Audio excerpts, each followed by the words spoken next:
Hey guys, it's Cupcake. I wanted to do a Makeup 101 series just because if you're new to makeup, a lot of the terms that people use when they're making looks might not make sense to you and might be a little overwhelming. So I'm breaking it up into different segments just for time purposes, and also if you want to know about one more certain type of thing like eyes rather than you're not really interested in skin and face because you already know that, you can just go to that video.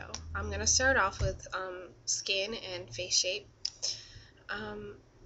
And I just thought this would be a really good thing. I got a request for it, and I have been working really hard on trying to make sure I cover all the bases. So if I miss something, let me know. The first thing I'm going to talk about is skin tone. There are so many different skin tones out there, as I'm sure you can see every day. I live in a city, so walking around, there are so many different varieties of skin tones. Picking out the right foundation is really important because it can make you look like an orange, or like someone like me wearing super orange makeup would not look right. So there's also different consistencies of makeup. There's liquid foundation, there's also powder, and then there's cream to powder finish. So that can be a little intimidating when you're in a store and you walk in and you're looking for a foundation and there's all different names. I mean, you can have one like ivory or bamboo, and it's like, which one am I? Because in different brands, they all name it something different for some reason, so it's not really standardized. Some examples of skin tone would be olive, fair, I'd be fair, tan, dark, etc. There's so many different types of colors out there for skin tone. Undertones, I feel like, are almost as important as your shade. Undertones would be like cool undertones, warm undertones, or some people are neutral, which they're like in between and they can wear like anything. Some ways that you can see what kind of undertone you have, because some people might not know. There's a wrist method, which I think is the easiest. You can go out in the sunlight, in natural light, and just hold your wrist under the light, and if your veins are blue, then you have a cool undertone. I personally have a cool undertone. And they tend to have more pinks under their skin, like pink blush, stuff like that looks good on you. You also look really better in whites versus ivories, and silver jewelry tends to look better on you as well. Silver jewelry. Alright. If you have olive colored veins, that means that you have a warm color undertone, and you typically look better in off-white colors versus bright white, and you look better in gold jewelry.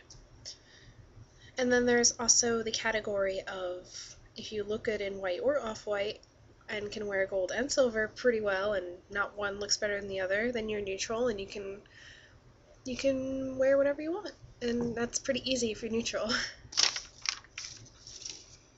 There's also different types of the foundations, like I said. There's powder. Powder is typically better for people that have more oily skin. Liquid is more for people that have dry skin. I kind of have more dry skin, so I choose liquid foundation, and I like it a lot better. I used to use powder when I was new to makeup, and it just never did what I wanted it to do, but that was because I had dry skin, so there you go. Moisturizing your skin is also very important. You also don't want to neglect your neck, because then you see these people that have really beautiful faces and then their neck is not so good because they're not taking care of that part of their body. So you want to take care of all of this. Granted, you want to take care of your whole body, but don't forget your neck when you're moisturizing. Concealer is also very important. There's a lot of different kinds of brands out there and types. I personally use like the old school stick that kind of looks like a lipstick, and that's worked fine for me, but when I think that one runs out, I think I'd like to try one that has like lightening agents. There's ones that have like sparkles, so it lightens up the area, that makes it easier to conceal. So there's a lot of new brands out there and like new styles of makeup, so it's not just like one or the other. There's like 5 different kinds now. And there's also another important thing is a face shape. When you're creating makeup or even like hairstyles, you want to keep your face shape in mind. And there are so many different types of face shapes out there. Like there's square, oval, round, heart-shaped, triangular, rectangular, oblong. I have an oblong shape face or an oval face. Here we go. Take off my glasses. As you can see, this way is narrower than top to bottom, so that would make me oval or oblong. If you have a round face shape, it would be like this. And the other ones, I'm going to post a couple links which I found were pretty helpful. So if you don't know your face shape, there's a lot of tools out there. Now for like my hairstyle, for example, when I said that hairstyle is important with face shape, because I have an oval shaped face, I wouldn't want to have super long hair, because super long hair would just make my face look even longer, which isn't good. So I have a short haircut. I also have a side bang, because if I had a straight across bang, it would look too squished, but a side bang kind of evens it out pretty good.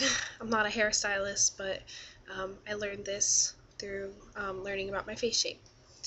Okay, and that's all I really have to tell you guys about face and skin.